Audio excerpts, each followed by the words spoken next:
And welcome to Counsel of the Day with Shanrae. And I am Shanrae. We are on week 1, part 2 of May 2026. And the topic for this month, every Tuesday and Thursday night, I'm trying to go live on my Instagram. Okay, there we go. And the topic for this month is the science behind the why we don't try. We started off Monday night with 9 different reasons why we don't try. We also gave 9 different strategies to help us try. And then part 2 tonight is, this is all the breakdown. So I just want to say good evening to my Facebook family, my Instagram family, my TikTok family, my YouTube family, my LinkedIn family. Good evening. We got 30 minutes. We're going to delve in. Again, we started off on Monday night with 9 different reasons why we don't try. Again, we're talking about this month, the science behind the why we don't try. This is a real science, guys. Talked about 9 different excuses or 9 different hindrances. And then we also talk about those 9 different ways we can just kind of go over and maybe it'll help us overcome those hindrances. All righty then. Let's start out, and I am a degree counselor. Those that have been following me for these past 10 years, you already know where I acquired my degrees from Ashford University. My website disclaimer, guys, I'm not going to go over it tonight, but I'm going to open it so you can see it for those that want to see it. This is my website disclaimer, and let me go back. All right, and again, this is my bio. Let's open it up a little bit. We're going to go back. I've acquired a dual degree from Ashford University. I've been a degree counselor for 14 years. I had my private clientele for the last 14 years. And the reason why I do live counsel, I do it 4 times a year. Every 3 months, I will dedicate 1 month to counsel for 30 minutes every Tuesday and Thursday night of that month. This is the month this year in May. I started out in February, March, April. In February, and I want to thank you guys again, those that were not on Tuesday night, Thank you, those that sent out your condolences and your love and your prayers. Tuesday, I was not able to do, February, I was not able to do my counsel of the day that month. I lost my nephew and my 33-year-old nephew. And so the family was quite devastated. We were trying to get through that. I want to thank you all again for all of your love and condolences. And I am back for May. And again, so this month we're going to be talking about the science behind the why we don't try, guys. Again, on Tuesday night, we talked about 9 different reasons why we don't try. This is all of us, not just people. And 9 different strategies to overcome the why we don't try. Good evening, Shima. How you doing, Lima? That's my Lima. How you doing? All right, so I am a Christian counselor, but I do not push my belief off on anyone. But the scripture that I like to stick with while I'm doing my counsel is Deuteronomy 31:6, the NIV version. To be strong and courageous, do not be afraid or terrified because of them. For the Lord your God goes with you; He will never leave you nor forsake you. So that's it. Let me move on to the key points because 30 minutes is going to come and go very quickly. So I'm gonna open it a little bit and let's minimize it. The key points for tonight, it says that we all have things that we cannot do emotionally or behaviorally. All of us. Number 2, the common challenges are fear of conflict, impulsiveness, being emotionally driven, or being too routinized. And number 3 is the keys for change are recognizing our stuck points. Our stuck points. We all get stuck. And then taking the risk of behaviorally overcoming these stuck points. Okay. Good evening. Hi, Twig. How are you over there in Instagram land? All right. So let's get started. And tonight, we're piggybacking off on Tuesday night. So tonight we're going to be talking about, in order to be happy, you eventually need to do what you feel like you can't do. I don't believe in, I can't. I don't believe in that. It's just sometimes what we feel like we can't do, okay? And so it says here that everyone has something that keeps them from moving forward in their lives. And this here, I got this study and this research off of Robert Tabby.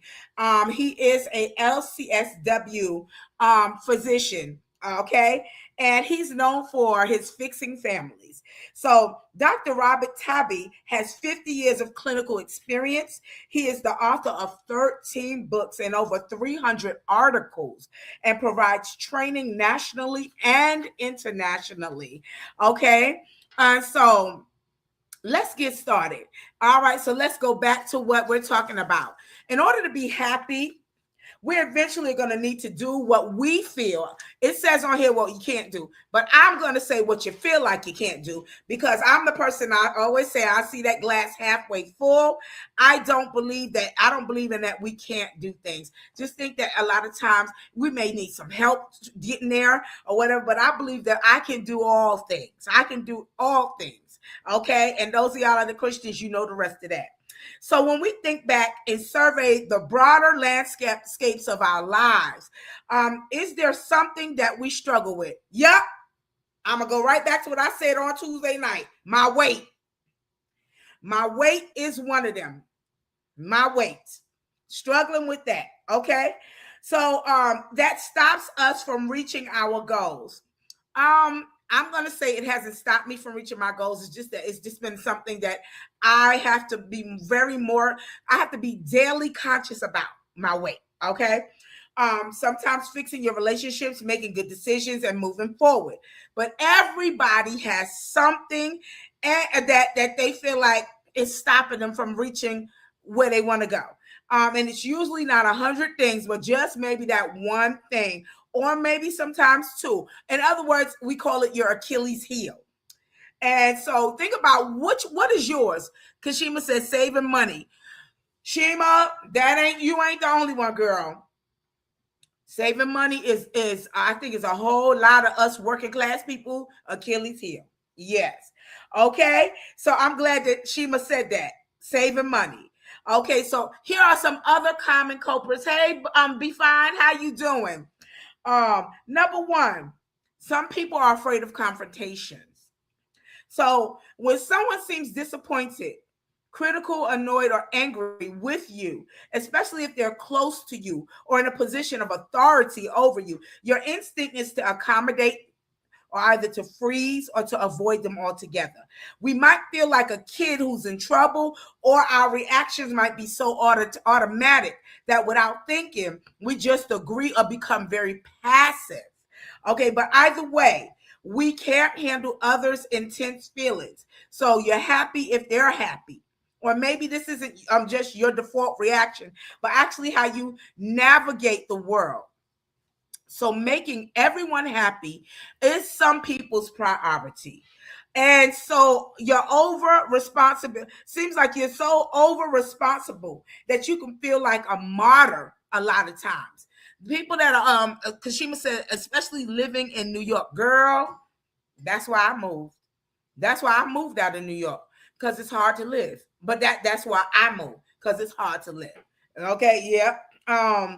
So at some point, this way of running your life can take its toll and it may burn you out. And I'm gonna say a lot of times it will burn you out. You're feeling like it's unfair, you're becoming resentful, or even sometimes depressed. Sometimes people even act out. All right. So that's a lot of times people who are afraid of confrontation. These are some of the things that they experienced. So number two, sometimes being too impulsive will hinder you from reaching the goals where you need to reach. So, like for instance, you get an idea to buy something, or maybe to go somewhere, or to tell your supervisor what you really think of them, or you quit a job, Lord Jesus, and the thought and feelings take over. Then you get tunnel vision, you get obsessed, your rational brain is just shut offline, and then you cannot put the brakes on. That impulsivity a lot of times will hinder a person from reaching the goals that they're trying to reach. Okay, that's number two. Number three, they're emotionally driven. Being emotionally driven. So this is the cousin of impulsivity. Emotionally driven is the cousin of being impulsive. So what you do depends on how you feel. You're tired, so you sleep in.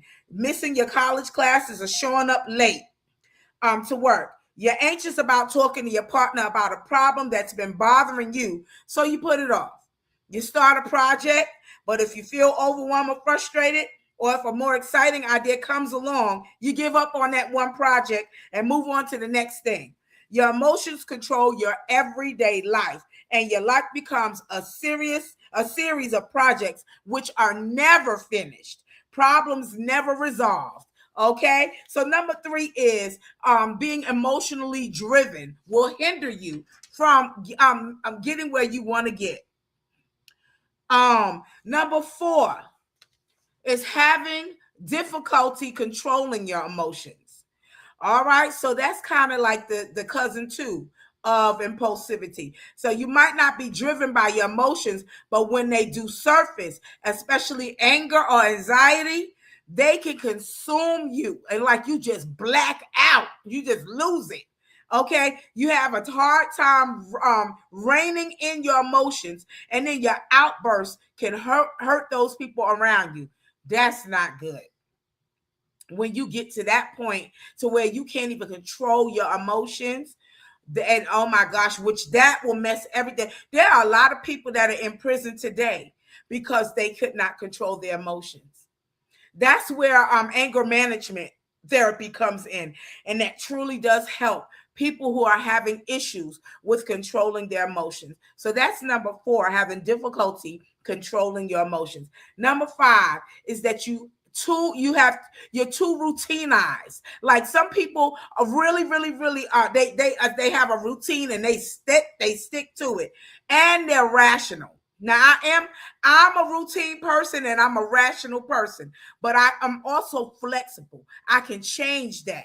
But this here, when you're too routinized and then you're too rational, unlike those others who struggle with emotions, you're on the opposite end of that, where feelings have minimal impact on your daily life. Routines and plans rule your life. You tend to make your decisions more on what you should than on what should be done in the moment, right?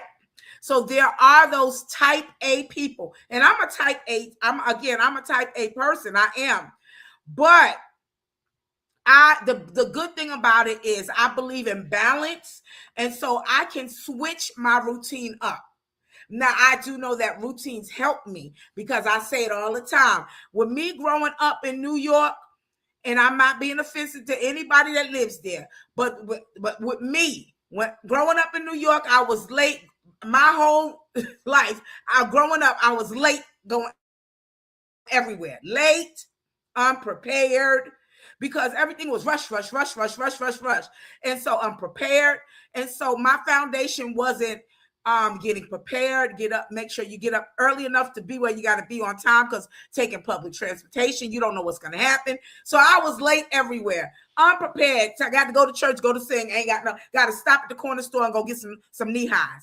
That stuff, I had the whole week to buy knee highs. You know what I'm saying? So when I became an adult and started having children, because I started getting embarrassed when I got older. So when I became an adult, got married, and had my own family, I chose to teach myself to be prepared, be on a schedule, and I'm still fighting to be on time, y'all. I'm still fighting to be on time. I'm just telling the truth. That's something that's but I'm way more on time now than what I ever have been growing up. But to me, I learned throughout my training, my teaching, is that 10 minutes before the time you're supposed to be there, that's late. That's almost being late. So I'm still struggling with being where I need to be 10 minutes before I need before I'm supposed to be there. So, like that. Okay. So I train myself to be on a routine, on a schedule, and to be organized. But I can be flexible at the same time.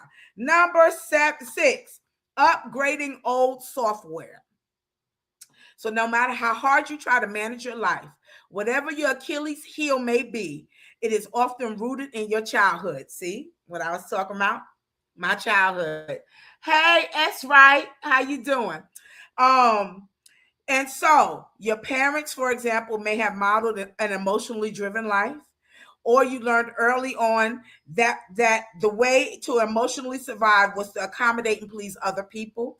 And if you have additional challenges like high anxiety, a learning disorder, or attention deficit disorder, these issues make things worse, which they do, because a lot of people are struggling with undiagnosed things, like maybe some slight cognitive disorders or stuff like that. And when it's undiagnosed, it's harder to accomplish goals that you're setting out for you because of that's going on.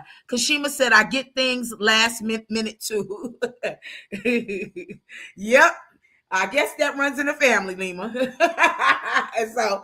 And so um learning to do what you cannot, what you feel you can't do, is about rewiring your brain, retraining your brain. And it starts with recognizing what your Achilles heel or what your weakness is, and your stuck points, and then intentionally breaking these habits. See, that's what I was talking about a little bit earlier.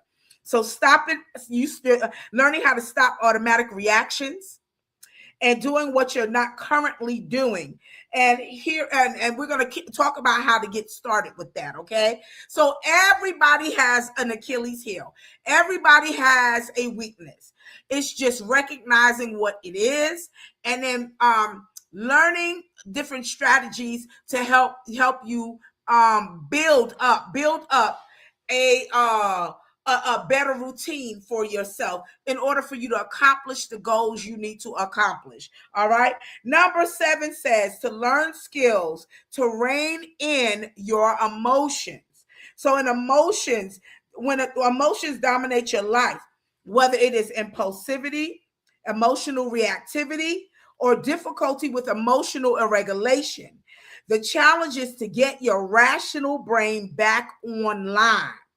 The first step is to recognize when your emotional brain is in control. You're going to start by checking in with yourself every hour and asking how you're feeling. You could do that. You could do a self check and just start running down in your mind. Okay, Sheree, you okay? You all right, girl? Okay, we going to do good, right? All right. It's okay that you ain't talking yet. Yes, you are talking to yourself, but you're not crazy. Okay? What you're doing is you're doing a self check. All right. And so the first step again is to recognize when your emotional brain is in control. Start by checking in with yourself every hour, asking yourself, how are you feeling? Especially when anxiety or anger starts to surface. It is time then to take action. Me, I'm going to tell you what I need to do, or what I have done.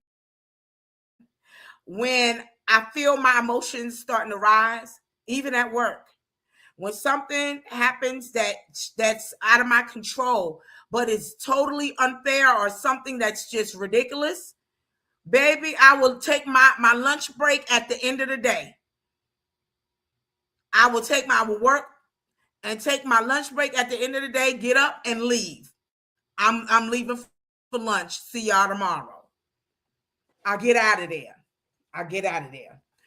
And that's what I choose to do, to stay out of the line of fire, because I don't want to explode, and I don't want to do it. And then I will write it down, or I'll write an email or something like that, an email explaining what happened, what should have happened, and what should not have happened, and go from there. Okay. And that's, and to me, that's checking in on me, because I'm not trying to turn nobody's place out. And it's so in order for, that's how I can control. Let me just remove myself out of the situation. And so I don't know if that works for anyone else, but I've learned that that's what works best for me. All right. So if there is a problem, it says take decisive rather than impulsive actions. Decisive rather than impulsive. Like I said, I decide to take my lunch at the end of the day and leave early. My lunch and my 15-minute break, I'll put it that way. I merge them together and I get out of there. All right. So if not, and if you're feeling overwhelmed or irritable for any reason, have tools ready that help regulate you. And these may include deep breathing, which deep breathing exercises really do work. Focusing mindfully on something else to pull yourself out of the rabbit hole. I have talked with a few coworkers, and I told them, I said, if you can keep your earbuds in your ear and put your hair around it and just listen to like some water running or maybe an audible storybook line or some maybe light music, nothing, no rap, nothing hardcore, but something soothing. What if it becomes very tense in the work area? I said do that, and you will find yourself staying calm, cool, and collective. So that's a tool that I share with some of my coworkers. So have tools, and which is a tool, have tools ready to help you stay regulated. These may include deep breathing, focusing mindfully on something else to pull yourself out of the rabbit hole, writing down how you feel. Remember, I told you I'll send an email, or meditating or medicating. The more tools that you have, the better. I'm going to leave that alone because it's almost time for us to end it. I choose meditating, not medicating. Meditating, okay. Um, Number 8, step up and be assertive. Some people need to step up and be assertive. Okay. Sarah Hayes, hey, good evening, mama. Some people need to actually step up and be a little more assertive. So if you tend to accommodate people or have been in a martyr role forever, it's time for you to stop feeling like a little kid by doing now what you couldn't do then as a child. Speak up and express how you feel and what you need. Even if it's hard to think on your feet and you find yourself automatically agreeing or becoming passive, take the risk of circling back hours or even days later and assertively say what you need to say. Now, I didn't say go crazy and go ham. Just assertively say, you know what, let me go back. I need to tell you this before we leave. I did not appreciate how you insulted me in front of blah, blah, blah, blah. Something, it's okay to speak up. All right. So, some people need to speak up and be a little bit more assertive. That's number 8. Number 9 says, get out of your head. Get out. So, and if you're too routine, focused, and rational, your challenge is to learn to use emotions as a source of information about what you want rather than what you should do, about stepping outside of your comfort zone and doing what your rational mind considers impulsive, and then doing it anyway. The key is to notice the faintest whisper of preference, excitement, or desire, no matter how small it seems. Having pizza for lunch. If you're on a strict diet routine, it's okay to cheat. Go get a pizza. You're going to work it off anyway. Okay? Or do a conga line. If you out there in the open, everything is line dancing now. Get out there and do it. It doesn't matter how you look. Do it. But about rewiring your brain. There are some people that are so A-type till they're just what you want to call boring. Just boring. So, there's step out, bring some balance into your life.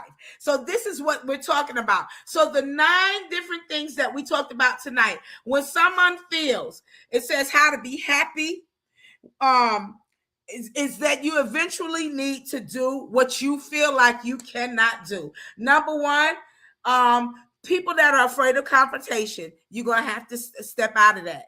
Number 2, those that are impulsive have to learn how to not act on their impulses all the time. Number 3, if you're emotionally driven, you're going to have to learn, find tools to help you not do everything you emotionally feel like you need to do. Number 4, if you have difficulty controlling your emotions, then I strongly suggest going and speaking with an anger management therapist that will give you the specific tools that will work for you.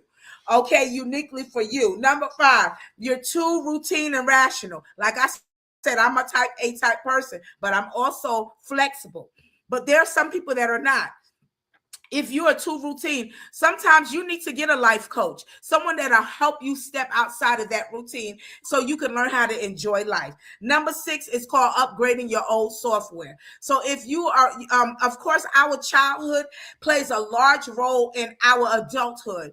But if there are some things that are hindering you from being a child, it's okay to change that, to change your routine. And number 7, learn skills to rein in your emotions. Once again, learning skills. It's okay to learn skills to rein in these emotions.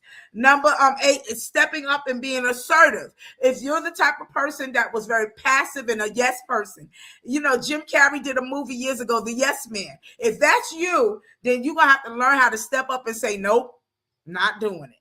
Number 9, get out of your head. Everybody has to at some point get out of our heads, because that will drive us bananas. Just always in our mind repeating the same thing over and over and over again.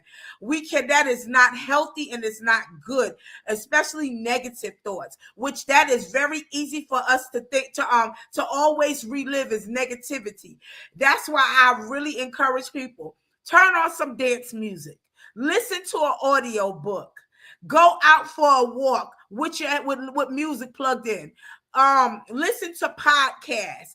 Go out to lunch with just you or a friend, because you ain't got to have nobody to go and date yourself.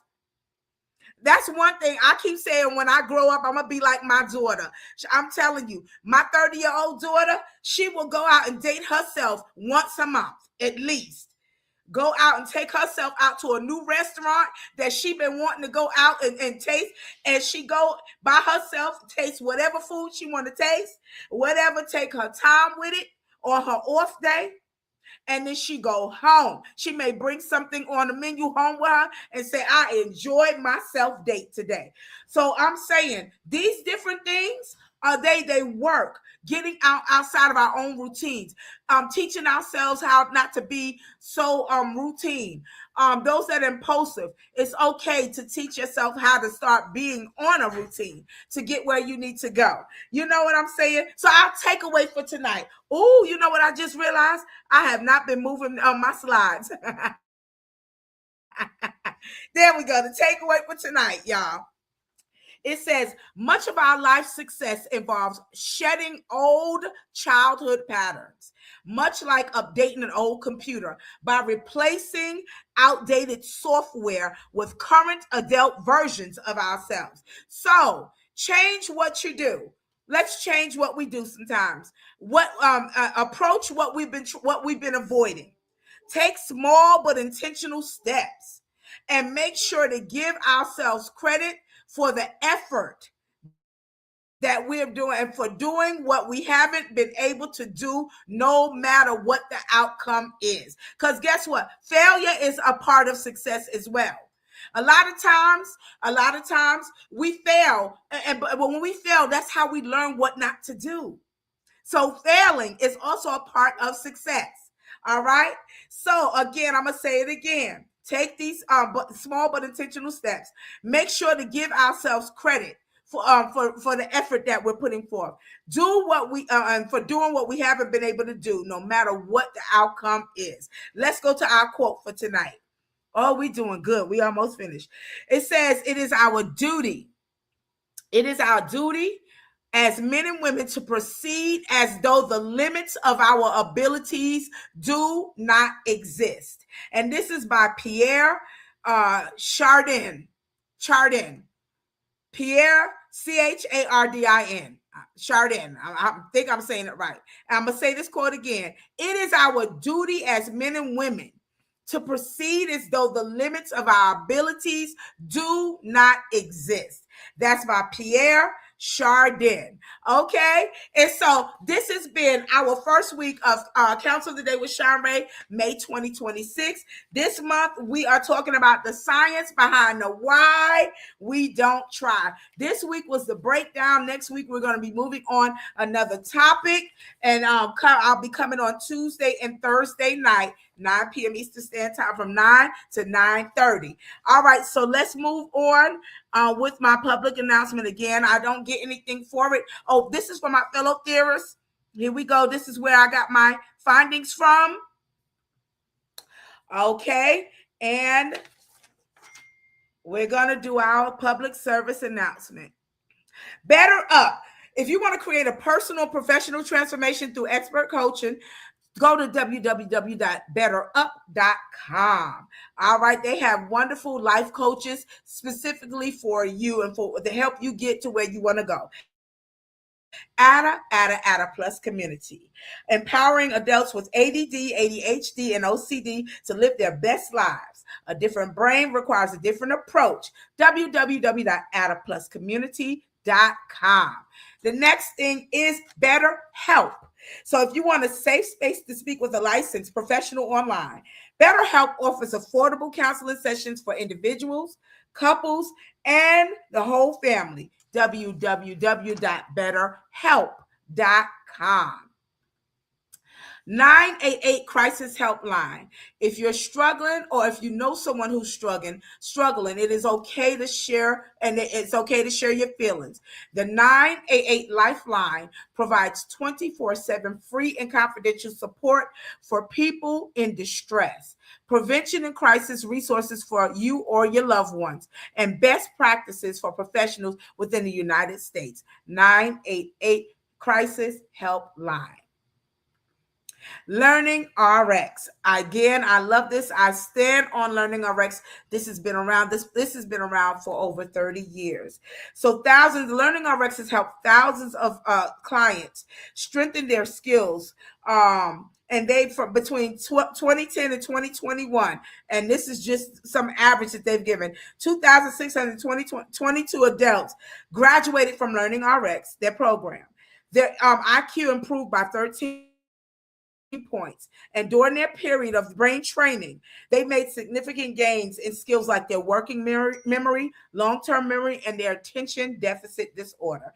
www.learningrx.com. All right. If there is a past Counsel of the Day with Shanrae that you've missed or you just want to rewatch, go to my YouTube channel, which is at Shanrae Price. Please like, subscribe, and hit the bell for notifications. Then select any past series that you would like to watch. Shanrae Price YouTube. My last and final thing is, here we go. Professional one-on-one counseling. So if you're interested in professional one-on-one counseling with myself, feel free to contact me via my Facebook Messenger or any of my messengers on social media. Or you can just old school email me at ShanraeCheriePrice@gmail.com. I am a lifestyle strategist, and my aim is to aid you in your life's goals and your life's dreams. Guys, this has been Counsel of the Day with Shanrae, May 2026. My first week 1. This month, we're breaking down the science behind the why we don't try. I want to say to every mother out there, happy Mother's Day. Enjoy your weekend. Enjoy, relax, do you. Have a good evening. Hey, Lady Purvis, happy Mother's Day, everybody, everywhere who's seeing this. Enjoy, and I will see you next Tuesday. On Tuesday and Thursday night, 9 p.m. Eastern Standard Time for 30 minutes. Have a good night, everybody. Bye.